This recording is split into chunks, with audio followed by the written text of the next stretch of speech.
J'ai le plaisir de vous présenter nos invités qui vont débattre pendant ce forum. Donc, je commence par Monsieur Loïc Bonnour, directeur général adjoint de la Compagnie des Alpes. Je poursuis par Monsieur Jean-Pierre Rougeot, secrétaire général de l'Association nationale des maires de stations de montagne et maire de Valloire, en Maurienne. Et je poursuis par Monsieur Cyril Goutenoir, directeur du pôle touristique chez Crédit Agricole des Savoies. Et je finirai par l'animateur de ce forum, qui est donc Grégory Lanterre, directeur général du Club Med, en charge de tout ce qui est développement et construction. Voilà. Alors, juste avant de passer la parole à Grégory, je voulais juste vous dire 2-3 petits mots de logistique. Vous avez tous trouvé devant vous un petit bloc-notes et un crayon, de telle manière à ce que vous puissiez prendre des notes, puisque cette session sera clôturée par une séquence de questions-réponses, parce qu'on veut que ce forum soit interactif, et on veut que vous puissiez réagir aux échanges qui auront fait jour pendant ce forum. Vous avez également trouvé une attestation sur le droit à l'image, que je vous demande de bien remplir. Je vois que vous l'avez fait. Si certains d'entre vous ne souhaitaient pas s'engager, je vous demanderai juste peut-être de vous mettre sur un côté ou de vous mettre à l'écart, mais j'ai l'impression que tout le monde a signé son attestation de droit à l'image, donc tout va bien, parce que ce forum, comme les autres, sera filmé et sera après repris en replay et diffusé sur un certain nombre de réseaux sociaux. Voilà. Donc je vous remercie aussi de bien vouloir respecter, comme moi, le port du masque pendant ce forum, sachant que les intervenants, eux, compte tenu de la distanciation qu'on a pris la précaution de prendre, eux sont dispensés pendant leur intervention du port du masque. Voilà. Grégory, la parole est à toi. Merci. Merci Xavier. Bonjour à tous. Merci d'être venu après le déjeuner dans ce forum. C'est un format effectivement un peu différent de ce que ont pu être les inaugurations du club par le passé. On a souhaité cette fois-ci avoir un côté beaucoup plus participatif et essayer à notre manière de contribuer à la réflexion sur un certain nombre de thèmes très importants pour nous tous dans les Alpes françaises particulièrement. Et c'est un honneur pour moi de pouvoir avoir ce débat avec vous trois. Et je pense qu'on a ici tout ce qu'il faut pour avoir un débat constructif. Le sujet qu'on a choisi de traiter aujourd'hui n'est pas facile à traiter dans le contexte dans lequel on est actuellement. On se pose tous des questions sur la manière dont on va opérer cet hiver, comment on va réussir cette saison qui nous est à tous extrêmement importante. Mais malgré tout, on a décidé de tenir ce forum particulièrement, celui dont on est conjointement les animateurs, pour essayer de projeter plus loin. Parce que projeter plus loin la montagne est quelque chose dont on a absolument besoin. Projeter plus loin la montagne, c'est quelque chose d'important parce que depuis quelque temps, il y a un certain nombre de défis, un certain nombre de questionnements, un certain nombre de challenges sur la montagne française, des débats qui animent les vallées. Et la meilleure manière de traiter ces débats, c'est de les regarder en face et de les traiter avec des acteurs qui investissent, des acteurs qui opèrent, des acteurs qui prennent des décisions, des élus. Et c'est ce qu'on va essayer de faire aujourd'hui. Je me suis noté, moi, quelques-unes de ces questions. On ne va pas réussir dans ce créneau-là à répondre à toutes ces questions, mais néanmoins, les grands challenges qui s'offrent à nous, la transition énergétique qui nous oblige et qui va tous aussi nous créer des coûts supplémentaires, que ce soit sur la construction ou sur l'exploitation, et qui nous crée des questions en face. Et comment on va pouvoir financer cette transition énergétique? Comment va chacun mettre notre pierre à l'édifice sur cet élément qui est absolument essentiel pour notre avenir? Le changement climatique également qui s'impose à nous et qui ont fait dans les derniers mois et les dernières années questionner certains sur un changement brutal de modèle à opérer sur le ski. Une question que vous avez beaucoup traitée, c'est une question qui fait aussi partie de l'environnement de la discussion qu'on va avoir aujourd'hui. Une question sur la raréfaction du foncier disponible et qui fait aujourd'hui, avec la succession de plans d'urbanisme, parfois avoir des difficultés à bien savoir où est-ce qu'on va, dans quelle direction et quelle va être le futur immobilier des stations que nous avons le bonheur d'exploiter ou dans lesquelles nous pouvons opérer. Et enfin, tout cela, s'il était encore nécessaire de compliquer les choses, avec un changement régulier des normes nationales, des normes internationales, qui n'aident pas non plus, probablement les collectivités aussi, dans leur chemin pour créer le modèle de demain. Alors, j'ai suggéré qu'on commence cette discussion par une intervention de Loïc sur un travail que j'ai trouvé passionnant de la Compagnie des Alpes sur la projection de nos domaines skiables à horizon 10, 20, 30, 40, 50 ans. Comment on peut modéliser le ski à cet horizon-là, qui nous amènera derrière à nous questionner sur qu'est-ce que ça nous oblige à faire sur nos développements, sur nos aménagements, sur nos politiques publiques et sur nos investissements privés. Et donc je passe la parole à Loïc là-dessus, qui va vous présenter les grandes lignes du modèle de la Compagnie des Alpes. Merci Grégory, bonjour à tous. Merci au Club Méditerranée pour son invitation.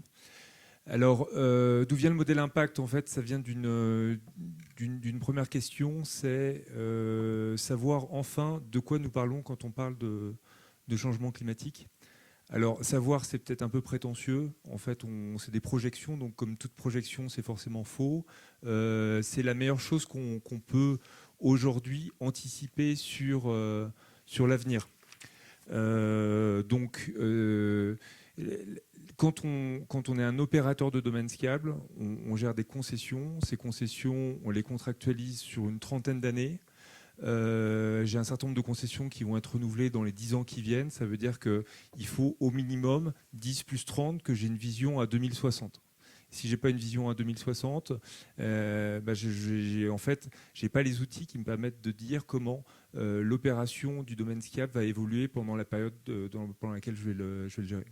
Alors on est parti pour ça de projections météo. Et à partir de ces projections météo, notamment l'évolution de la limite pluie-neige au cours du temps, l'évolution des précipitations, et on a regardé plusieurs indicateurs. Déjà, on s'est basé sur l'enneigement naturel d'un côté, et on a vu ce qu'on pouvait également faire en termes de production de neige de culture.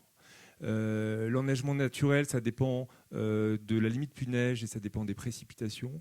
Et la neige de culture, ça dépend des créneaux de froid. À quel moment on a ces créneaux de froid, et puis par ailleurs, comment sont dimensionnées nos installations pour produire de la neige de culture.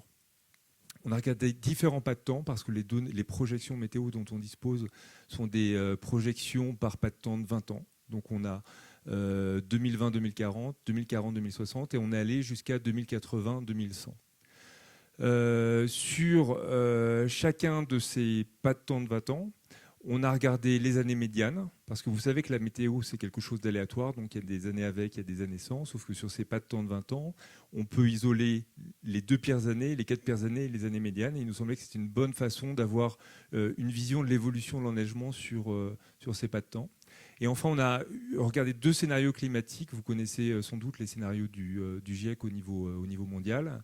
Et on est parti d'un scénario plus 2 degrés à la fin du siècle. Vous savez que c'est un scénario qui semblait, contre lequel on se bat tous en termes d'émissions, mais si on s'arrête là, ça sera déjà pas mal, parce que les tendances et les difficultés des négociations font qu'on n'y arrivera peut-être pas. Puis le scénario du pire, le scénario à plus 4 degrés d'ici à la fin du siècle. Donc voilà la façon dont on a engagé cette modélisation. Alors, je vais vous présenter le type de rendu qu'on a. On a des rendus 3D, donc on a mis dessus, sur ces données de limite pluie-neige, etc., des données topographiques, des données de versants, et on a vérifié que ça collait, ce qu'on obtenait, avec ce qu'on observait dans le passé, notamment les années sans neige. Et donc on peut voir de façon extrêmement graphique, sur un domaine skiable, l'évolution de l'enneigement au cours de l'année, sur des années médianes ou des pires années par pas de temps de 20 ans. Donc là, vous avez un exemple de résultat qui est sur le site du Grand Massif, en Haute-Savoie. Et vous avez Flaine en haut à droite et Samoins-Morillon plutôt en bas à gauche. Et tout en haut à gauche, le site de Sixte. Quand vous avez du rouge, donc c'est quelque chose d'assez visuel, ça veut dire qu'il n'y a pas de neige pour skier. Quand vous avez du vert, vous en avez suffisamment. Et on a considéré qu'avec une épaisseur de 30 cm de neige damée, ça suffisait pour skier. Et en plus, là-dessus, on rajoute les données neige de culture, c'est-à-dire que quand sur du rouge, vous avez un petit trait vert, Ça veut dire qu'on a suffisamment de créneaux de froid pour produire de la neige de culture. Et donc, voilà, autour des pistes, il n'y aura pas de neige, mais sur ces pistes-là, on estime qu'on a suffisamment de neige pour skier. Donc, vous voyez sur l'illustration sur différents mois de l'année, de décembre à avril, l'évolution de l'enneigement est de façon assez intuitive. Il y a moins de neige en décembre qu'en février, où on a un pic de neige en février, puis on a encore moins en avril. Donc, là, je vous illustre sur la slide suivante, sur les menhirs, l'évolution de l'enneigement sur un mois de décembre en année médiane, c'est-à-dire moyennement, entre 86-2005 par rapport à 2040-2060. Et vous voyez que effectivement, il y a quasiment autant de vert, il y en a un peu moins, il y a plus de rouge, mais globalement, on réussit à enneiger l'ensemble des pistes avec de la neige de culture. Voilà, ça c'est vraiment fait station par station parce qu'elles n'ont pas toutes la même altitude, elles n'ont pas toutes les caractéristiques d'enneigement, mais ça nous permet vraiment de se projeter à cet horizon de 2060 pour savoir comment évolue l'enneigement dans différents scénarios. Alors à quoi ça sert tout ça ? Ça sert à plusieurs choses. La première chose, c'est que ça nous permet de réfléchir sur notre stratégie d'investissement dans les remontées mécaniques. Parce qu'on voit sur certains sites que plus ça va, plus le retour station peut être difficile. Et c'est plus facile dans ces cas-là pour assurer le retour station d'avoir des télécabines que des télésièges. Parce que télésièges, il faut avoir le ski au pied. Donc il y a des endroits où nos opérateurs de remontée mécanique, on a fait ça main dans la main avec eux. Et regardez, ils nous disent « Ah là, je pensais mettre un télésiège, mais il faut plutôt que je remplace par un télémix ou par un télécabine. » La deuxième conséquence, c'est notre stratégie neige de culture. Et on voit très bien à quels endroits il faut renforcer, à quels endroits aussi il faut des installations qui soient plus efficaces parce qu'on a des créneaux de froid qui sont plus faibles. Et donc sur le site de Grand Massif, on a identifié 8 millions d'investissements supplémentaires de neige de culture pour sécuriser le site de sorte à améliorer la skiabilité du domaine jusqu'en décembre notamment. Ça sert beaucoup pour les études d'impact parce que quand on fait ces installations, on doit rendre des comptes, on doit expliquer pourquoi on les fait. Et donc ça permet de détailler tout ça. Et enfin, c'est un très très bel outil de partage et de concertation avec l'ensemble des acteurs du territoire pour mettre des visuels derrière le changement climatique. Encore une fois, on n'a pas la prétention de dire que c'est exactement ce qui se passera, mais c'est sans doute un bon proxy, la meilleure connaissance à date de ce qui peut se passer. Alors, c'est un outil qu'on a quasiment fini de déployer sur l'ensemble de nos sites et dont les résultats vont être partagés localement avec l'ensemble de contreparties, au premier rang desquelles les délégants, mais pourquoi pas aussi plus largement au sein des communes. La première conclusion, c'est que c'est rassurant globalement sur la skiabilité de nos domaines d'altitude jusqu'à la fin 2060. Donc ça, c'est une bonne conclusion. On pouvait entendre le ski c'est fini ou le ski ça va continuer. Là, de façon assez précise, on dit oui, ça va continuer. Il y aura sans doute un petit impact économique de l'impact du changement climatique dans quelques années qui va aller croissant. Mais globalement, on peut continuer à skier sur nos stations. Donc ça vaut le coup de continuer d'investir. Investir intelligemment. Il y a des endroits où la neige de culture, c'est plus la peine. Il y a des endroits où ça vaut la peine. La deuxième conclusion, c'est effectivement qu'on aura des mois de décembre qui vont être sans doute de plus en plus difficiles, de plus en plus fréquents des mois de décembre sans neige. Et là, c'est vraiment site par site qu'il faut regarder cette conséquence. La dernière conclusion, c'est que ça conforte l'idée que le changement climatique est aussi une opportunité pour développer nos stations l'été, parce qu'autant sur l'hiver, on va souffrir, autant le changement climatique, ça crée une opportunité supplémentaire d'attractivité des montagnes l'été par rapport à d'autres types de tourisme. Et donc, on sait qu'on n'est pas au pied du mur par rapport à l'hiver, on sait que ça va changer. C'est le bon moment d'investir pour développer l'été et pour avoir cette nouvelle jambe, une jambe puissante qui permettra d'équilibrer globalement les aléas climatiques dans le futur. Super, merci beaucoup Loïc. Je trouve ça très éclairant. Et par ailleurs, je trouve que ça éclaire aussi sur l'hiver, dans le sens où le fait de se dire on aura un certain nombre d'années mauvaises, mais que ces années mauvaises ne doivent pas nous maltraiter pour les bonnes années et faire en sorte que les clients qui viendraient, quoi qu'il arrive, y compris pendant ces années mauvaises, ne repartent pas avec l'idée que l'année suivante, ils ne reviendront pas. Et je crois que ça nous oblige aussi sur la manière dont on développe l'hiver, dans le sens où on doit être capable dans ces mauvaises années, de fournir des choses qui en font une expérience extraordinaire malgré tout. Et donc, je pense que là aussi, il y a un enjeu d'aménagement du territoire, puis un enjeu pour les opérateurs privés également. Et je passerai bien la parole à Jean-Pierre sur comment, toi, tu intègres ça dans la manière dont tu organises l'avenir de ton territoire. Merci Grégory. Oui, donc je pense que là, on est sur un sujet qui doit se décliner en plusieurs objectifs de prévision. Il y a la prévision du ski, qu'est-ce que va devenir le ski, la montagne d'hiver, que vont devenir nos communes, et que va décider le monde. Parce que de toute façon, la transition énergétique et le développement durable, ce n'est pas un problème qu'on va résoudre tout seul dans nos communes, dans nos départements ou même dans notre pays. Il faut une vision mondiale et on ne sait pas exactement ce qu'elle sera. Nous, l'appétence pour l'hiver, la richesse, les ressources naturelles de la montagne, c'est les pentes et la neige.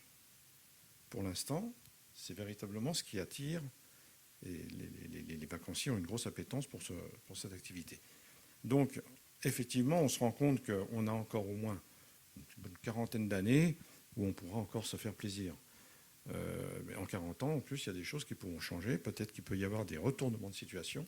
C'est ce qu'on espère, puisque apparemment, c'est nous qui avons fait ce qu'il fallait pour arriver à ce degré de dégradation du climat. Peut-être que dans 40 ans, avec tous les efforts que l'on va faire, on arrivera peut-être à retourner, pourquoi pas, on peut l'espérer, la tendance. Voilà. Il y a quelque chose qu'il va falloir comprendre, c'est que dans un monde difficile où le tourisme devient compliqué, je crois qu'on va se satisfaire de choses plus simples. On est, à l'heure actuelle, même avec la crise que l'on traverse à l'heure actuelle, on s'aperçoit qu'on se satisfait de choses plus simples. On est presque heureux, des fois, d'une situation, d'un petit moment, qui nous redonne du baume au cœur. Et les choses plus simples, ça peut être quoi à la montagne l'été ? C'est tout simplement le bien-être physiologique, psychique et physique que la montagne procure quand on y vit 8 jours, 15 jours ou plus longtemps à l'année. C'est vraiment quelque chose d'exceptionnel. Je sais que Lionel, je ne sais pas si Lionel est dans la salle, Lionel Flasseur du comité régional du tourisme a développé cette idée et il faut vraiment la faire connaître. Je crois qu'il faut se rappeler qu'il y a une quarantaine d'années, il y a beaucoup d'entre vous qui ne l'ont peut-être pas connu, mais le médecin vous regardait et vous disait « Oh là là, je vous sens un peu palo, je vais vous envoyer 15 jours à la montagne ». Et maintenant, le gars qui dirait ça, le médecin qui dirait ça, on dirait « Mais c'est désuet, quoi ». En attendant, donc, qui vient à la montagne se refaire une santé l'été ? C'est les grandes équipes de foot, les grandes équipes de vélo, c'est les grandes équipes de rugby, et c'est tout ça. Je crois qu'on a vraiment un potentiel à l'heure actuelle où les gens, la société dans laquelle on vit à l'heure actuelle fait extrêmement attention à ce qu'ils mangent, à ce qu'ils achètent, à la façon dont ils se portent bien, au niveau de la santé et tout. Il y a une belle carte à jouer là-dessus. Parce que de toute façon, je ne pense pas qu'on ait intérêt à transformer nos stations de montagne en parc Walt Disney. J'y crois pas. C'est pas la peine de mettre des grandes roues, c'est pas la peine de mettre des choses à la montagne qu'on va retrouver en plaine. Il faut vraiment qu'on se démarque par quelque chose de qualitatif. Et la qualité, ça va passer, à mon avis, par une espèce de sanctuarisation intelligente des magnifiques sites que l'on a la chance de vivre, dans lesquels nous avons la chance de vivre de toute l'année. Voilà. Et puis, un des éléments extrêmement importants, les domaines SCAB sont sur des territoires qui appartiennent à des communes qui sont gérées par des maires et des conseillers municipaux. Donc là, véritablement, il faut que les maires et les conseils gardent véritablement la main sur le développement de leur territoire. Et notamment, l'idée maintenant se fait que dans les maires de stations de montagne, on se rend compte qu'il y a beaucoup moins d'appétence pour faire venir des constructeurs de résidences de tourisme, mais que l'on axe plutôt le PLU sur de l'habitation principale, parce qu'il faut que des habitants vivent de la montagne, vivent à la montagne et soient heureux chez eux. Vous savez, une entreprise de montagne, c'est une station, c'est une entreprise qui est gérée un peu en cogestion vous avez des employés, vous avez des femmes de ménage, vous avez des employés boulangers, vous avez des patrons de café, des restaurants, des moniteurs. Tout le monde a intérêt à ce que dans l'entreprise, tout se passe bien. Et c'est véritablement quelque chose qu'il faut fédérer, qu'il faut mutualiser. Dès que les gens descendent dans la vallée habitée, le lendemain, ils remontent à la montagne, ils viennent travailler à l'usine. C'est ça qu'il ne faut pas oublier, parce que toute leur vie affective, toute leur vie associative, toute leur vie civique se fait dans la vallée. Ça change complètement la donne. Donc, le premier axe, c'est l'habitation principale qu'il faut vraiment protéger, parce qu'on a un gros problème, ce qu'on appelle la gentrification. La gentrification, c'est quand une population est chassée par une autre. Et malheureusement, vous avez des gens qui ont des moyens colossaux, ou bons moyens, qui ont envie de se faire plaisir, qui achètent à la montagne, qui font monter les cours, et les locaux n'ont plus du tout les moyens de suivre le coût du marché. Donc là, il y a encore des possibilités, il y a encore des idées à développer. Je ne vais pas en parler, mais on pourra améliorer. Et alors, le deuxième axe, c'est effectivement, un des plus importants aussi, c'est le développement des lits touristiques hôteliers professionnels chauds. Il faut véritablement qu'on ait des lits qui, style de tous, enfin moi, ce que j'espère à Valloires, et je le dis ici, puisqu'on est en pourparlers, qui sont malheureusement retardés par des interventions d'associations environnementalistes. Mais moi, j'ai bon espoir de voir le Club Méditerranée arriver à Valloires, parce que c'est une structure qui remplit ses lits régulièrement, qui fait un prosélytisme très très important pour que la montagne devienne phare dans la destination des vacances.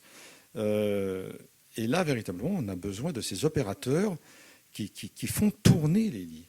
On n'a plus besoin de lits qui soient occupés ou d'appartements qui soient occupés 15% du temps de l'année. Ce n'est pas possible. C'est un gâchis économique et c'est un gâchis écologique.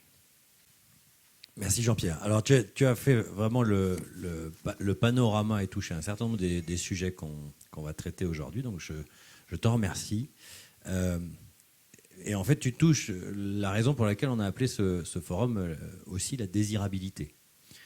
Quand tu dis que c'est de l'intérêt de tous et que si on n'a plus l'activité, on retourne potentiellement à l'usine qui était en déclin dans ces territoires quand le ski a commencé à se développer dans les années 50, on est exactement dans le sujet de ce qu'on voulait faire aujourd'hui. Sur la santé, ce que tu as dit sur ce qu'on disait il y a quelques années, venez en montagne, ça vous fera du bien, j'ai une expérience tout à fait personnelle.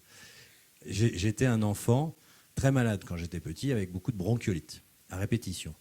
Si bien que les médecins ont, à un moment, pas déterminé que j'étais foutu, mais enfin considéré qu'il fallait m'opérer. Et le dernier médecin a dit, emmenez votre enfant à la montagne. Essayez ça, ça fera peut-être du bien. J'ai jamais été opéré, je suis revenu de tout ça, grâce à ce séjour de 2 semaines avec mes parents dans la montagne à l'époque. Donc je peux que partager, c'est vrai que ça fait un petit moment maintenant, mais il y a quelque chose de très bon derrière ça, et derrière le fait d'être à la montagne. Et enfin, la sanctuarisation de ces espaces, qui sont toute la valeur que vous avez ici, est un sujet également qu'on va toucher, je pense, en deuxième partie, sur qu'est-ce qu'est un développement vertueux, qu'est-ce qu'est un développement immobilier vertueux. La sanctuarisation nous pousse quand même à réfléchir à une certaine urbanisation par rapport à un étalement de notre urbanisation. Donc je pense qu'on va y revenir. Ça me permet de passer la parole à Cyril sur la transition écologique, sur là où il faut investir et comment, sur est-ce qu'on investit encore dans le ski, est-ce que c'est investir dans le ski qui nous donnera des moyens futurs pour développer les activités autour du ski qui permettront de durer sur le long terme. Ces questions-là, je sais que tu les travailles, et donc je suis heureux que tu puisses les partager avec nous aujourd'hui. Bonjour à tous.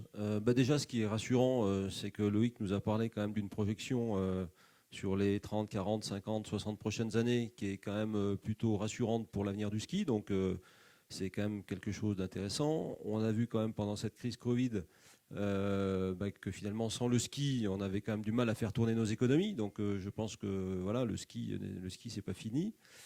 Jean-Pierre le dit depuis très longtemps en disant il faut justement qu'on continue à poursuivre nos activités, nos investissements sur le ski pour pouvoir à assurer la transition écologique et la transition des activités dans nos montagnes. Donc je ne peux finalement que confirmer tout ça, avec toutefois évidemment la prise en considération d'un certain nombre de valeurs qui aujourd'hui étaient déjà présentes avant crise et qui, à mon avis, se renforcent quand même sur ces sujets. Et la désirabilité des projets en montagne, ils ont leur pendant, c'est l'acceptabilité aussi des projets en montagne, et acceptabilité, je dirais, au travers de l'acceptabilité des clients, au travers de l'acceptabilité de la vie locale, des territoires, et puis de l'acceptabilité économique, parce que aussi on a tous des modèles économiques à faire vivre, et ça, c'est un vrai sujet. Donc la désirabilité, ou en tout cas les futurs souhaitables de la montagne et des investissements qu'on peut faire, c'est d'abord, évidemment, et je crois qu'on en est tous absolument conscients, et on vit de nos montagnes et on veut la préserver, parce que si on ne la préserve pas, on se tire une balle dans le pied. Donc c'est évidemment un tourisme respectueux et décarboné, respectueux de l'environnement et évidemment décarboné. C'est également un tourisme juste et accessible, parce qu'on voit bien qu'il faut un équilibre dans tout, et à la fois au travers des populations locales, mais également en termes d'accessibilité de la clientèle de proximité, de la clientèle locale, de la clientèle familiale, de la clientèle des jeunes. Donc il y a vraiment un sujet là-dessus. Et puis c'est aussi un tourisme équilibré dans l'espace et dans le temps.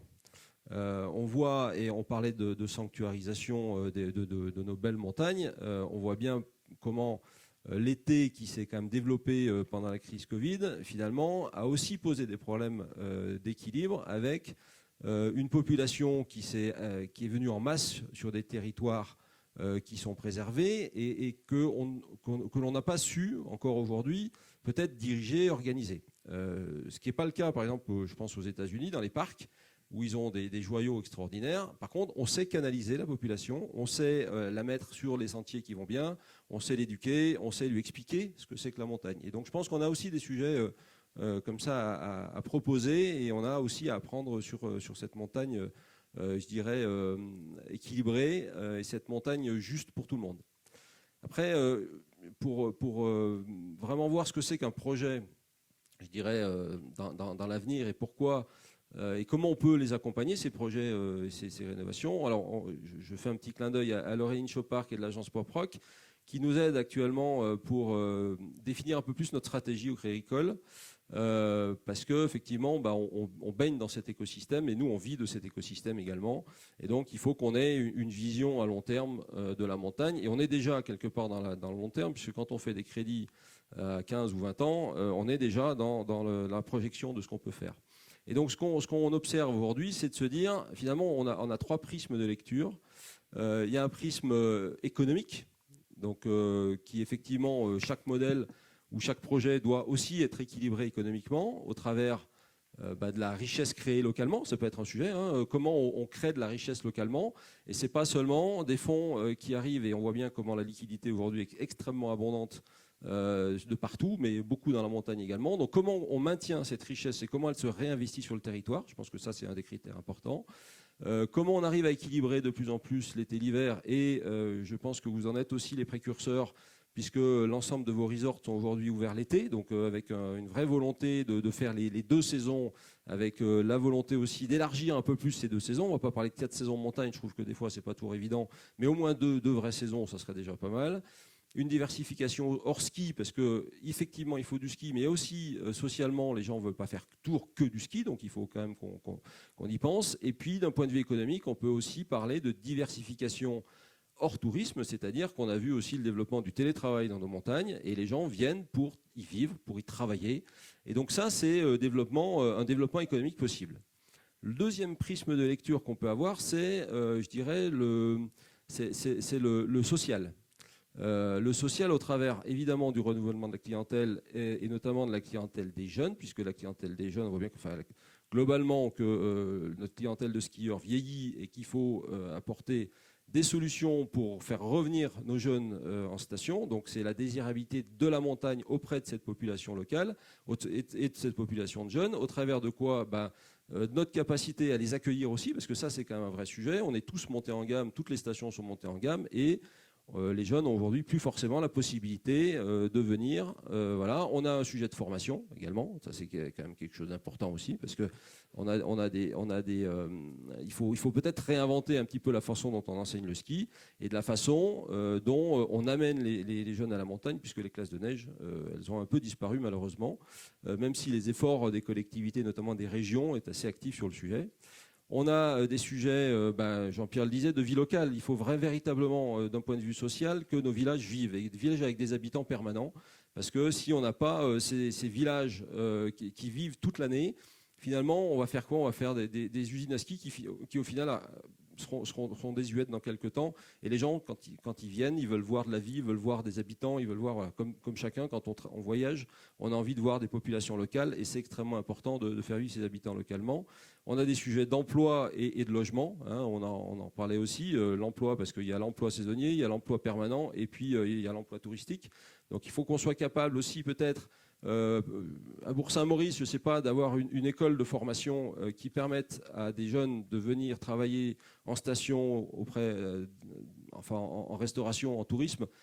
Parce qu'en fait, on est dans des saisons différentes, et quand les écoles sont très éloignées de nos massifs, finalement, le rythme d'alternance, parce que souvent c'est des formations en alternance, ils ne sont pas compatibles avec notre activité hivernale. Donc formons ces jeunes dans les périodes creuses, et puis venons les faire travailler dans les périodes intenses. Et ça, je pense que ça, c'est quand même un vrai sujet. Et puis on a aussi le sujet du logement, qui est quand même un sujet pour loger, Jean-Pierre en parlait, pour loger les habitants, pour loger les saisonniers.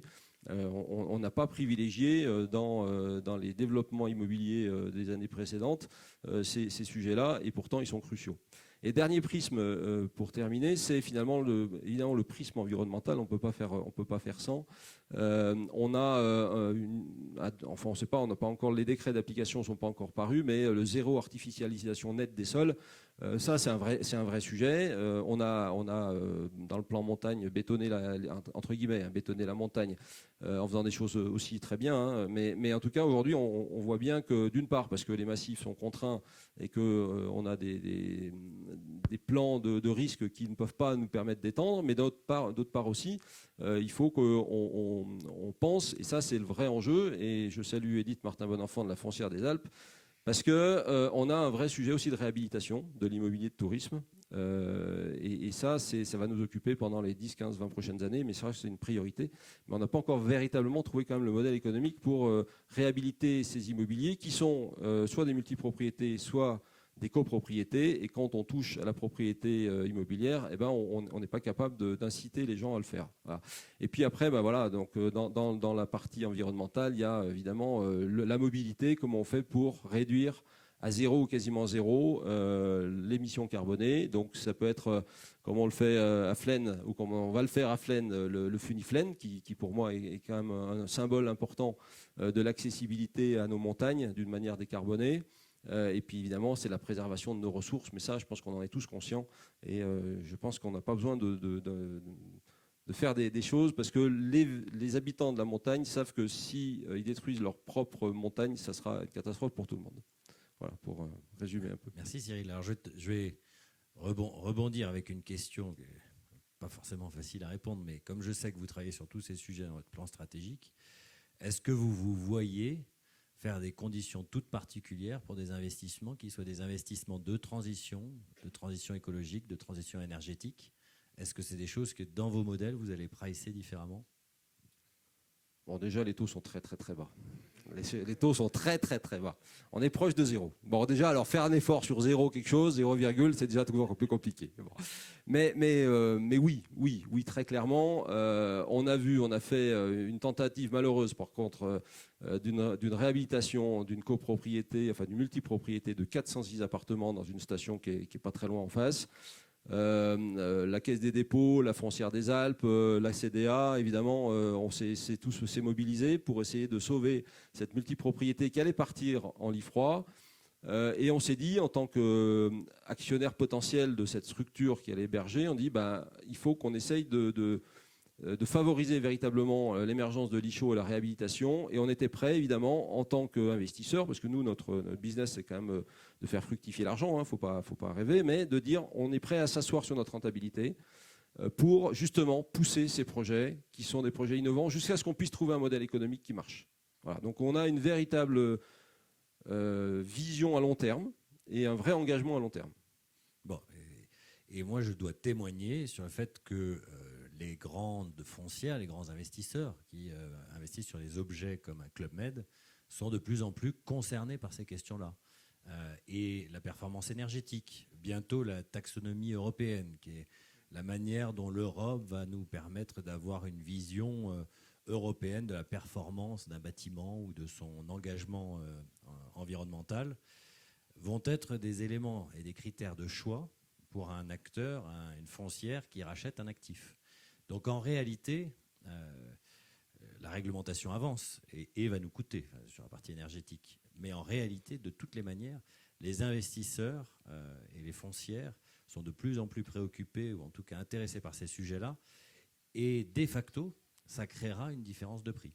C'est-à-dire qu'un actif bien construit environnementalement, qui est capable de démontrer un certain nombre de points de performance environnementale, se vendra pour un même coût de construction, in fine plus cher qu'un actif qui aurait été mal construit. Donc on est tous tenus par ça. Et effectivement, que vous ayez... Et il sera d'autant plus valorisé que finalement on aura aussi des clients qui sont intéressés pour aller dans ce type d'actif. Ça, je pense que c'est également un sujet important. Et ça, c'est une question à laquelle on ne pourra pas répondre aujourd'hui, mais c'est à quelle vitesse, qui ira le plus rapidement entre le client qui exigera d'avoir des démonstrations fermes de l'engagement énergétique, de l'engagement environnemental, les pouvoirs publics et le régulateur qui ira dans une démarche de plus, et les investisseurs qui vont le demander aussi, parce que leurs investisseurs derrière, ceux qui investissent dans leurs foncières, sont aussi demandeurs d'investissement performants. Donc on a touché du coup là un peu à l'urbanisme. On en reparle, je pense que pour un maire, regarder son PLU, regarder les projets qu'il prévoit dans sa commune, doit être, sur certains aspects, un casse-tête. Mais sur quels critères tu te bases pour déterminer qu'est-ce qu'est un bon développement, un développement vertueux? Donc un développement vertueux, j'en ai donc parlé tout à l'heure, puisqu'il y a deux axes, l'habitat et le lit touristique chaud professionnel. Mais si on parle du PLU, tu parles du PLU, effectivement. Dans notre PLU, nous avons, je reprends le terme, sanctuarisé la destination des hôtels. C'est-à-dire qu'aucun hôtel à Valloire n'a le droit de se transformer en appartement. On a déjà sauvé un hôtel comme ça, parce que quand il y a un hôtel qui est à vendre, il y a tout de suite, je vais choisir le terme, des promoteurs, je vais être gentil, des promoteurs qui viennent et qui s'intéressent en disant « Monsieur le maire, vous vous rendez compte, qu'est-ce que je peux faire là, tout ça ?» Je dis « Écoutez, c'est pas grave, c'est tout simple, vous pouvez faire un hôtel, c'est tout ce que vous pouvez faire. » Et on a fait la même chose avec les maisons familiales, et celles qui accueillent les classes de neige, celles qui accueillent les familles, parce que c'est extrêmement important. Ce qui est important, c'est de venir à la montagne. Je crois qu'il y a quelque chose que les montagnards ont oublié. Moi, je vous en parle d'une façon très aisée, puisque je suis à l'origine pas un montagnard, je suis parisien. La montagne fait peur. La montagne fait peur pour deux raisons. La première, ils pensent que c'est cher, la montagne. Or, s'ils se posent la question et s'ils grattent un peu, il y a des tas de stations, il y a des tas de périodes où la montagne est extrêmement accessible pour la découvrir. Elle fait peur une deuxième fois, c'est parce que dès qu'ils quittent la route de la vallée et qu'ils commencent à monter la route du col, dans la voiture, tout le monde tremble, tout le monde s'écarte du bord, ils roulent un peu à gauche quand le ravin est à droite. Ils arrivent dans la station, il y a de la neige, ça glisse, ça monte, ça descend, c'est pas facile. Et donc, il faut être initié. Alors, les initiateurs principaux sont, au départ, ce que tu disais, l'éducation nationale qui doit envoyer, et Dieu sait s'ils font des efforts à l'heure actuelle pour essayer d'envoyer des enfants en classe de neige. Ensuite, ce sont les parents qui ont des situations un peu aisées, qui ont connu les sports d'hiver, qui emmènent leurs enfants. Ensuite, ce sont les amis qui disent « Tiens, tu n'es jamais venu à la montagne, viens avec nous. » Mais véritablement, pour venir à la montagne, il faut que quelqu'un vous prenne par la main et vous amène sur le terrain. Et après, quand ces gens-là ont découvert ça, en général, ils sont conquis parce que véritablement, un séjour à la montagne, c'est quelque chose d'incommensurable et que rien ne remplace. Je voudrais revenir sur une petite anecdote sur ce que tu as dit sur ta propre santé. À Valloires, nous avons un jeune homme un jour qui est arrivé avec ses parents de la région parisienne parce qu'il était très asthmatique. Et il a fait toute sa période d'enfance et d'adolescence à Valloires. Et ce garçon, aujourd'hui, s'appelle Christophe Josse. Christophe Josse, c'est le commentateur du football, qui a été commentateur de France 2 au vélo, qui est commentateur. Et vous n'entendez plus maintenant quand il parle, et quand il s'enflamme, il n'est plus du tout asthmatique. Donc tu vois, il y a véritablement il y a quelque chose de vrai avec ça. Il y a Ça marche vraiment. Et alors, pas rebondir sur cette dernière phrase, mais quand même, Jean-Pierre, pour toi, sur ces résidences, que faire pour s'assurer que, du coup, les lits développés qui ne soient pas exploités puissent être effectivement des lits qui restent des résidences des habitants? Ah, tu veux dire un transfert Résidence principale, en réalité. Comment tu t'assures, comment on peut s'assurer? Est-ce qu'il y a des pistes pour s'assurer? Tu mets vraiment un sujet que je suis en train d'essayer de traiter à l'ordre du jour. Je suis en train de demander à notre préfet qu'il classe la commune de Valloires dans la catégorie où on doit demander le changement de destination d'usage d'une habitation. Ça veut dire qu'une habitation principale ne pourrait se transformer qu'avec accord de la commune pour devenir touristique. Ça, c'est une première chose. Deuxièmement, c'est quelque chose qui donne un numéro aux appartements en location. Et avec ce numéro en location, on a une possibilité de traçabilité de la taxe de séjour qui est extrêmement importante. Valloires est la première commune en Savoie à le demander. Il y a une commune dans les Pyrénées, Salary, qui y est. Et il y a tout le département des Vosges qui, lui, pour tout le département des Vosges, c'est comme ça que ça se passe. Et d'ailleurs, j'ai écrit un courrier en ce sens à Hervé Guémard en lui demandant, Monsieur le Président, est-ce que vous ne penseriez pas que ça serait bon pour toute la Savoie que ça se passe comme ça? Donc ça, c'est une chose. On a parlé de la réhabilitation. Cyril, tu disais, il y a peut-être 15 ou 20 ans de travail sur la réhabilitation. Le problème, c'est qu'on a déjà 10-15 ans passés derrière nous où on a essayé tout un tas de formules, de systèmes pour la réhabilitation. C'est extrêmement difficile parce que les lits qui ont été vendus, les appartements qui ont été vendus dans les années 80, en fait, les gens achetaient de la défiscalisation. Et il y en a beaucoup qui ont acheté des appartements sans même se déplacer, en disant bah, ça coûte combien, ça me défiscalise tant, boum, boum, toc, toc. C'est sur les pistes? Oui, oui, ils donnent sur les pistes. Et un jour, ils viennent voir et boum, ils sont sur la piste, oui, mais tout à fait au nord, ou au rez-de-chaussée, ou un truc comme ça. Et donc, il n'y a pas, si vous voulez, cet engouement, cet attrait, cet amour de choisir et de garder un appartement qui soit encore accueillant pour le tourisme. Au départ, c'est un investissement, point barre. Alors, on essaie, il y a Afiniski qui a essayé, il y a les mouvements Auril qui ont essayé. En ce moment, on a Phase B qui essaye de s'attaquer au problème. C'est très, très, très compliqué. Et véritablement, tant que ça se loue un peu, les propriétaires ne se posent pas trop de questions. Alors, je m'adresse à Loïc parce que vous avez dans la stratégie de la CDA justement des velléités d'aller sur cette réhabilitation. Et j'ai une question subsidiaire. Alors celle-ci, c'est si tu devais partir de zéro aujourd'hui sur l'équipement d'un domaine et sur l'organisation d'un domaine, qu'est-ce que tu ferais? Le problème, c'est que c'est une question qui ne se pose pas. Moi, ce qui me frappe dans tout ce débat, c'est que le diagnostic, il est clair pour tout le monde et qu'on essaye tous de pousser dans le même sens. Et que j'ai l'impression que la montagne, la difficulté, c'est pas le diagnostic, c'est vraiment l'exécution. C'est de l'exécution et on est confronté à un problème d'intérêt collectif versus intérêt particulier. Et aujourd'hui, les moyens les plus efficaces qu'on a pour éviter cette tendance de transformation en lit froid, c'est du moyen coercitif.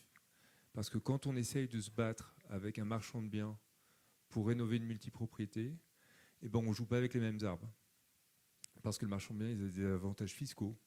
Parce que le marchand de biens, il n'est pas forcément soumis à la réglementation ERP. Et donc, rénover un bien, il y a des surcoûts par rapport à ce que va pouvoir faire un marchand de biens. Puis enfin, un marchand de biens, il va le porter très peu de temps, il va le revendre tout de suite, il va faire une plus-value. Et donc, tendanciellement, si on n'utilise pas des moyens coercitifs, ou si on ne change pas les avantages des modèles les uns par rapport aux autres, on fait du lit froid. Et c'est vraiment notre combat au quotidien à tous, autour de cette table et plus largement, de ne pas faire du lit froid. soit pour avoir des lits chauds pour accueillir des touristes, soit pour des résidences principales, soit pour des saisonniers. Et tout l'enjeu, c'est de trouver le bon équilibre. Et là, c'est là que le maire, la commune, dans son rôle d'aménageur, doit penser les choses globalement. Alors, à la Compagnie des Alpes, ça fait longtemps qu'on essaye de s'y attaquer, même si ce n'est pas notre cœur de métier. On a Laurent Chel dans la salle qui a participé à la création de la foncière rénovation montagne. On a Edith, Cyril qui travaillent là-dessus. Moi, j'ai souvent entendu dire, et moi, j'hérite, je suis à la Compagnie des Alpes depuis 2 ans, donc j'hérite de la foncière rénovation montagne. Le principe de la foncière rénovation montagne, c'est de racheter des lits diffus pour les rénover et les remettre en marché. Alors, c'est vraiment attaquer le problème des lits froids par la face nord, parce qu'on va les chercher appart 1 à 1, on va les rénover. Et j'ai souvent entendu dire la foncière rénovation montagne, c'est un échec. Alors, pourquoi on me dit que c'est un échec? C'est parce que ça perd un peu d'argent. Ça perd un peu d'argent, n'empêche qu'on a réchauffé plus de 2000 lits comme ça. Et si on n'est pas capable de faire des essais comme ça, quand on est Compagnie des Alpes, quand on est Caisse des dépôts, quand on est les banques locales, qui va le faire? Donc pour moi, c'est vraiment une réussite et c'est bien d'avoir fait cet essai. Et maintenant, il faut qu'on essaye de trouver comment est-ce qu'on contourne ce qui fait qu'aujourd'hui, ce n'est pas rentable pour poursuivre ce type d'initiative. Alors, on s'attaque aussi à la problématique des jeunes. Vous savez qu'on a racheté Travel Factory qui fait du package, qui vend du package de vacances au ski, qui travaille sur l'expérience client, sur le parcours client pour le fluidifier, et qui va aussi un peu vers l'exploitation. Et on a racheté avec Travel Factory une résidence à Risoul. Donc, ce n'est pas sur un des domaines qu'on gère par ailleurs, qu'on transforme en hostel avec la marque Yunli, dans l'optique de faire revenir des jeunes à la montagne. Et là aussi, il y a une question d'équilibre. On a souvent dans le tourisme cette stratégie de premiumisation qui est intéressante, certes, qui est rentable, on le sait, mais comme le disait Cyril tout à l'heure, il en faut pour tout le monde. Il faut aussi qu'on puisse accueillir des gens qui aient moins de moyens à la montagne, que ça reste quelque chose qui soit ouvert à tous. Et donc on s'attaque à cette problématique. C'est un essai à Risoul, on le fera ailleurs. On réfléchit à un projet à Briançon, là à proximité directement de Serre-Chevalier, qui est un des domaines qu'on opère. Et il faut vraiment qu'on screen tous ces lits à la montagne, qu'on travaille main dans la main avec les maires, avec les banques locales, pour s'attaquer lit par lit à cette problématique.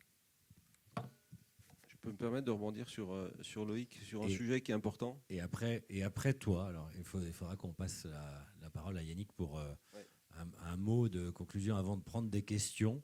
Rapidement. Donc, vas-y. Rapidement. Juste sur le sujet de la foncière rénovation montagne, c'est tout à fait juste. Je dirais que c'est un succès parce qu'on a réhabilité, on a remis dans le circuit locatif 2000 lits. En fait, il y a 4 étapes dans ce processus. Donc, on a acheté des lits, enfin des appartements dans le diffus. On les a rénovés. On les a remis dans le circuit locatif au travers des agences immobilières locales qui font tourner ce modèle-là et qui le louent dans la saison. Et la quatrième étape dans une foncière, c'est qu'il faut pouvoir revendre ces appartements parce que c'est très consommateur de fonds propres et de ce fait, on revend pour pouvoir en racheter d'autres. Bon, le problème là, c'est que finalement, on a du mal à revendre. Autant les 3 premières étapes sont un succès, autant le modèle économique, donc là on revient sur le modèle économique de la foncière, c'est un échec, parce qu'en fait on a rénové des appartements qui sont très bien, qui sont maintenant au goût du jour de ce que veulent les clients, sauf qu'on est dans des ensembles immobiliers, dans des immeubles qui eux n'ont pas été rénovés.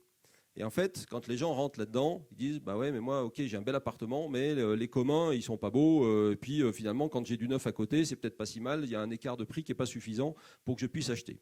Et là, je me retourne vers Jean-Pierre parce que je trouve que l'arsenal législatif, il n'est pas suffisant pour les élus. Et on a, autant en ville, on a ce qu'on appelle l'ANRU, l'Agence nationale de la rénovation urbaine, qui permet à des quartiers, aux élus, aux maires, dans des quartiers, d'imposer des ravalements de façade et de refaire un quartier finalement très, très propre et très beau, ce qu'on n'a pas en montagne. Donc comment on peut, Jean-Pierre, appuyer le sujet en disant il faudrait peut-être que les acteurs que vous êtes, les élus que vous êtes, vous ayez la possibilité d'imposer dans nos stations les ravalements avec un objectif évidemment d'améliorer la thermicité de ces bâtiments, parce que c'est aussi un vrai sujet, et ça va dans le sens de l'histoire, pour qu'on ait enfin des bâtiments qui soient beaux, parce que c'est souvent ceux qui avaient été construits en front de neige et qui sont les mieux placés dans les stations aussi, hein, et qui se délabrent avec des volets clos et avec des communs qui sont plus au goût du jour. Donc, quel pouvoir vous avez, élu, d'imposer ce genre de choses, sachant que la propriété en France est évidemment un sujet extrêmement fort? Bah écoute, tu as tout dit. Hein. Alors en un mot. Tu as tout dit parce qu'en fait, on n'a pas les moyens. Mais en fait, il y a deux problèmes. Il y a les appartements vieillissants qui se louent plus et il y a effectivement les appartements qui sortent du système des baux. Nous, à Valloires, on a la chance d'avoir une centrale de réservation qui est une très très grosse centrale puisqu'elle fait 6 millions d'euros de volume d'affaires par an. Et elle a réussi, quand il y a des sorties de baux, elle réussit à capter les propriétaires pour les faire revenir dans la location.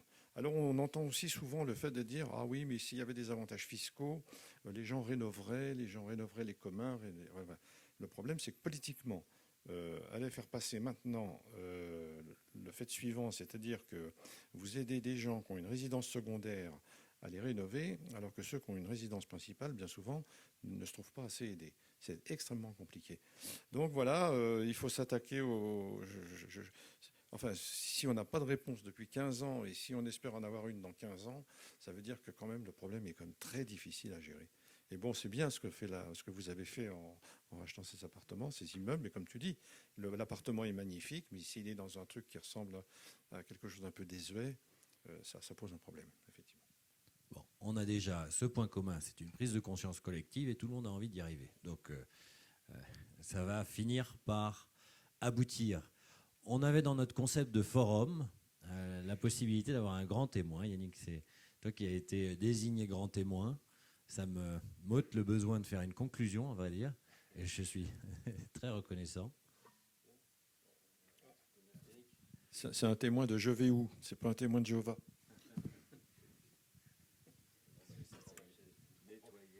Un, deux. Bonjour à toutes et à tous. Déjà, je suis très heureux d'être grand témoin parce que la dernière fois que je l'ai été, c'était pour un accident automobile. Et je me suis dit, voilà, c'est mieux d'être ici aujourd'hui. Je vais revenir un petit peu sur ce qui a été dit pour conclure peut-être, haute parenthèse, sous couvert de Laurent-Chelles, puisqu'on va parler beaucoup de mobilité et d'habitat. On commence à Bourg-Saint-Maurice, on termine à Tigné-Val d'Isère. Je l'ai déjà dit, 130 000 lits touristiques, ce qui est gros, ça fait l'une des plus grosses vallées touristiques, je pense. 13 000 saisonniers et en gros 16 500 habitants permanents. Je crois qu'au niveau des élus, on est tous conscients de l'évolution climatique. Et ça, c'est vrai que je le dis et je le répète, parce que jusqu'à maintenant, j'ai fait un premier mandat il y a, on va dire une quinzaine d'années. La discussion qu'on pouvait avoir ou l'évolution qu'on voulait voir sur nos territoires, elle n'est plus du tout la même qu'aujourd'hui. Dans notre projet de territoire, qui a été présenté il n'y a pas très longtemps, on n'en a pas encore tout à fait discuté, mais les grandes lignes ont été posées. Il y a la mobilité, bien sûr, vous en avez parlé tout à l'heure, et je crois qu'on cherche tous à décarboner un petit peu nos vallées. Je crois que c'est aussi un gage de sécurité pour nos clients, et ça peut aussi les faire venir. Et puis après, on parlait beaucoup d'habitat. Alors, je ne vais pas revenir sur l'habitat touristique, les rénovations, etc. et autres, mais je vais parler d'habitat permanent. Et c'est vrai qu'on commence à regarder un PLH, ce qui n'avait jamais été fait jusqu'à maintenant sur notre vallée. Et c'est vrai qu'on a perdu en gros 1000 habitants entre 7 et 10 ans, dis-moi si je me trompe. Et c'est préoccupant. C'est préoccupant parce que nos jeunes, nos travailleurs partent. Je prends l'exemple de Sainte-Foy, puisque j'ai aussi une autre casquette, c'est maire de Sainte-Foy. On est en train de créer une résidence d'accession à la propriété, de location, accession raisonnable, 3 500 € le mètre carré, accession un peu libre, 5 500 € le mètre carré. Et tout à l'heure, vous disiez, qu'est-ce qu'on peut faire pour garder les habitants chez nous ? Nous, on a mis des contraintes, un peu comme tout le monde dans les stations, de toute façon, en disant, vous allez rester propriétaire en habitat principal pendant 10 ou 20 ans. Et je crois que c'est aussi la solution demain pour qu'ils aient des tarifs attractifs. Alors, je ne parle pas de Val d'Isère, je ne sais pas s'il y a quelqu'un de Val d'Isère, non. Ça, je peux dire un peu des méchancetés sur eux, non, c'est pas vrai, je les aime beaucoup. Mais c'est vrai, quand tu as de l'habitat permanent à 10 000 € le mètre carré, c'est quand même compliqué à se loger, notamment à Val d'Isère. Je vais revenir sur les transports. Il y a des gros sujets en ce moment, mais il y a des gros montants aussi à mettre en face. Et effectivement, on parle énormément de de gros parkings en bas, notamment à Bourg-Saint-Maurice, puisque Bourg-Saint-Maurice, c'est la plateforme intermodale, même si pour l'instant la région n'emploie pas ce terme, et distribue après dans les stations. Je sais pas, on parle beaucoup d'ascenseurs Valéan. Quand on fait le calcul, c'est 200 millions. Enfin, si tu mets un gros parking à Bourg-Saint-Maurice, une remontée mécanique à La Rosière, puisqu'on en parle et on a un dossier qui est en cours là-dessus, et une remontée mécanique à Tigné-Val d'Isère, et j'espère qu'il passe sur Sainte-Foy, voilà, on arrive à 200 millions. Là, ce n'est plus des projets au niveau de l'intercommunalité, ce sont des projets nationaux aidés par la région. Enfin, si je prends l'exemple aussi, là encore, de Sainte-Foy, on voudrait, un vœu pieux, c'est de faire disparaître les voitures de la station. La station est jeune, elle a 30 ans, on a prévu des gros parkings à l'entrée des stations, stocker les voitures. J'ai gueulé tout à l'heure, avant de venir, parce qu'ils mettaient du sel sur la route, ce qui est complètement aberrant, puisqu'aujourd'hui, normalement, on devrait avoir les pneus neige tous, c'est une obligation, et on rebalance des tonnes de sel sur la route. Donc tout ça pour vous dire que les élus locaux sont extrêmement conscients de notre avenir. On aime nos montagnes, je le dis souvent, et Jean-Pierre le rappelle aussi. On aime développer aussi nos territoires, parce que les résidences de tourisme, vous savez qu'au bout d'un certain nombre d'années, allez, on va dire entre 10 et 20 ans, on perd entre 20 et 40% d'hébergement. On a du mal à les faire rentrer dans un circuit qu'on appelle l'ICHO, devient tiède, hein, pas froid peut-être, mais tiède. Et donc, c'est une préoccupation de tous les jours. Et moi, qui ai une station jeune, qui a 30 ans, on arrive à la fin de ces constructions, notamment sur certains opérateurs, et on se pose la question de comment on va faire devant. Donc, c'est toujours une fuite en avant et qu'il faut essayer, il faut trouver une solution, effectivement, et notamment les élus et les maires, pour que tout cet habitat reste dans le circuit locatif et rapporte toujours un petit peu d'argent. Enfin, je vais revenir sur une dernière chose.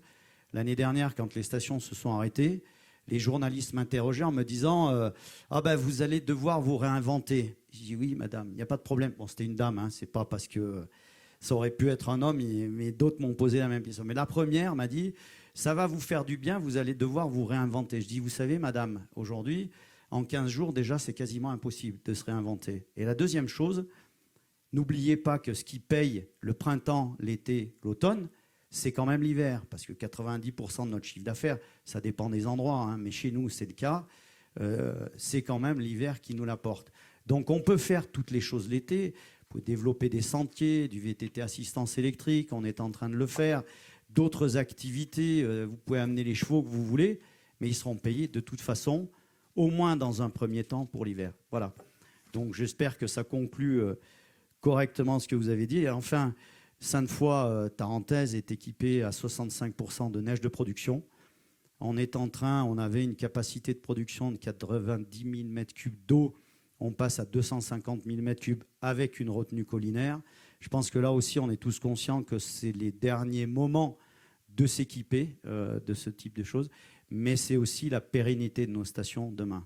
Et nous, on n'est pas à 1800, puisque vous avez des modèles qui sont assez précis là-dessus.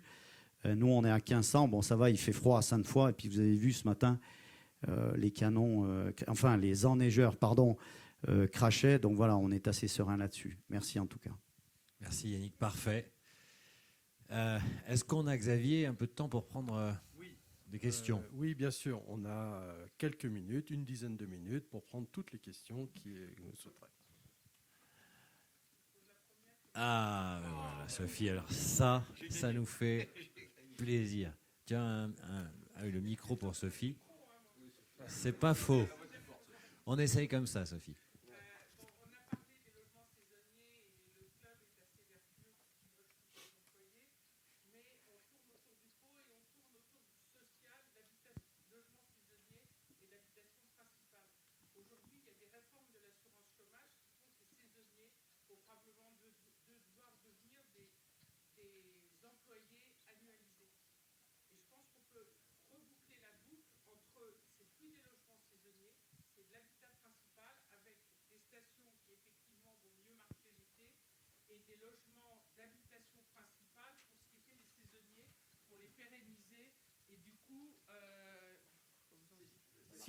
Et du coup les inciter à s'installer réellement dans les stations.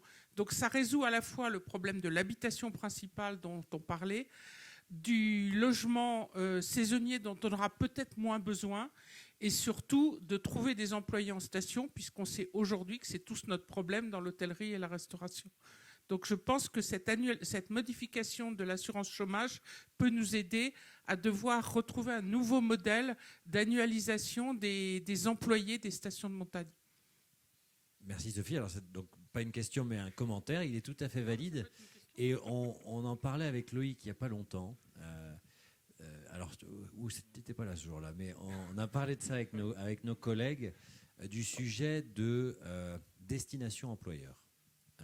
Et qui, du coup, est un vrai sujet pour vous, qui est le sujet de comment, ensuite, une fois qu'on a dit que ce n'est plus des saisonniers qui font l'été la plage et l'hiver la montagne, comment on fait venir dans les Alpes des gens qui viennent s'y installer pour être saisonniers l'hiver et l'été, et donc être là en permanence. Pour les faire venir, il faut réfléchir comme on réfléchit avec nos clients sur qu'est-ce qui va être bon pour eux et qu'est-ce qui répond à leurs besoins fondamentaux. Donc je crois que c'est un vrai sujet. Tu veux dire un mot ? Ah oui, je veux dire un mot parce que nous, en ce moment, à Valloires, je pense comme à Sainte-Foy également, nous avons des gens qui vivent, des employés qui vivent dans nos montagnes. Ils souffrent pour y vivre parce qu'ils ont des loyers très chers, mais ils apprécient tellement cette qualité de vie. Ils apprécient tellement cette possibilité de lâcher leurs enfants dans le village qui vont à l'école tout seuls. Et ils apprécient tellement cette chose-là qu'ils sont prêts à faire des sacrifices énormes. Et je pense qu'à l'heure actuelle, c'est ce que je redisais tout à l'heure, il va y avoir une grosse appétence pour des retours sur des qualités de vie relativement simples. Il faut savoir, il faut en profiter. Il faut le faire savoir. Et peut-être que la région là-dessus, ou peut-être de faire savoir à quel point la vie dans les vallées peut être. Et Sophie a raison de relever ce projet, qui, je trouve, qui est un bon projet du gouvernement. Il met le doigt sur quelque chose, d'une incitation, et j'espère qu'il va aller plus loin dans l'incitation anti-chômage. Merci. Une autre question ? Merci Sophie. Laureline ? Juste là, juste derrière. Pardon. Merci beaucoup. Oui, moi je voulais rebondir sur ce que disait Sophie sur le fait de faire venir des saisonniers qui vivraient toute l'année. Pour moi, ça rebondit avec le sujet vraiment de la désirabilité des projets et qui va avec l'acceptabilité en local des projets.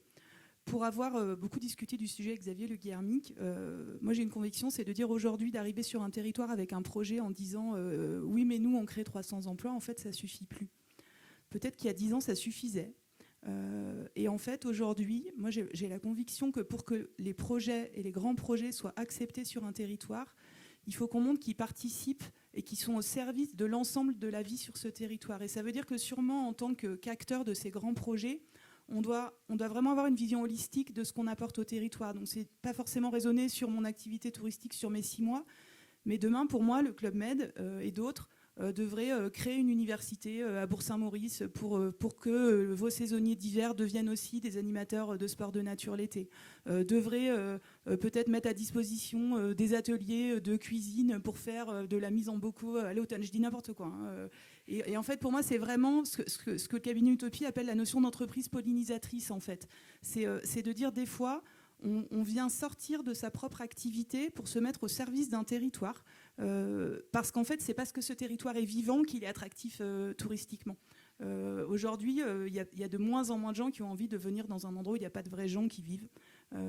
Et du coup, je me dis, c'est comment est-ce que, à votre échelle, alors que ce soit Compagnie des Alpes, que ce soit Crédit Agricole, je sais qu'on en discute avec vous, Club Med, comment est-ce qu'on arrive à montrer ce qu'on apporte au territoire? Et je vous dis pas uniquement en disant oui mais nous on crée ça comme richesse et on crée ça comme emploi, parce qu'en fait on se rend compte qu'aujourd'hui ça suffit plus pour faire accepter les projets en fait. Et du coup c'est de dire comment on change aussi un peu de paradigme, et du coup ça oblige à se projeter durablement sur les territoires en fait. De dire nous on vient pas juste faire de l'activité touristique, on vient aussi participer à la vie locale, on vient créer de l'emploi, on vient créer de l'activité, créer du sport, etc. Voilà.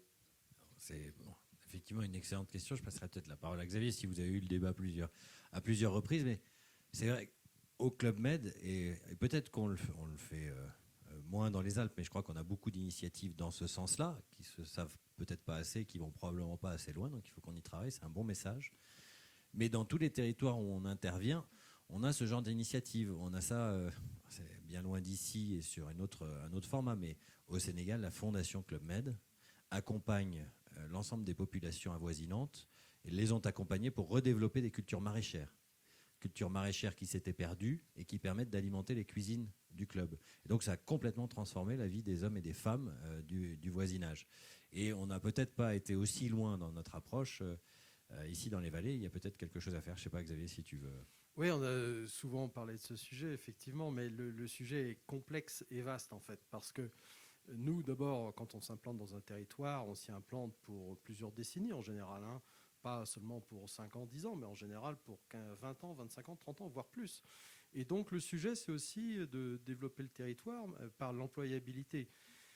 Un des principaux défis, ça a été dit tout à l'heure, c'est aussi trouver du personnel qualifié qui habite le territoire et qui souhaite pouvoir y travailler. Ça, c'est une difficulté à laquelle on est confronté systématiquement. Après, il y a plein de sujets sur lesquels on a d'ores et déjà travaillé. Les achats locaux. D'abord, je précise aussi que quand on s'installe quelque part, on fait travailler des entreprises locales, puisque en général, plus de 90% de nos marchés, qu'ils soient de construction ou de maintenance ou de grands contrats, sont assurés par des entreprises du département ou du département voisin. Et puis, on a fortement développé depuis quelques années maintenant tous les achats locaux, notamment dans l'agroalimentaire. Mais effectivement, ça ne suffit pas. Il faut pouvoir encore aller plus loin. Alors, c'est un exercice de moyen-long terme. Je crois que ça a été dit par Loïc Bonnour dans son prisme à lui, hein, concernant la prospective de la neige, mais c'est la même pour nous, finalement, parce qu'on est liés. Nos implantations et nos destins sont liés par rapport à ça. Donc oui, il ne suffit plus de l'incantation de dire on crée de l'emploi. Néanmoins, ça reste indispensable. Et encore faut-il, effectivement, créer des filières de formation et créer de l'emploi qualifié dans les vallées, ce qui n'est pas si simple. Enfin, merci pour cette question qui est tout à fait utile. Est-ce qu'on a une autre question qui sera probablement la dernière, Xavier? C'est toi qui es le maître du temps. Je suis le maître du temps. Alors, effectivement, une dernière question.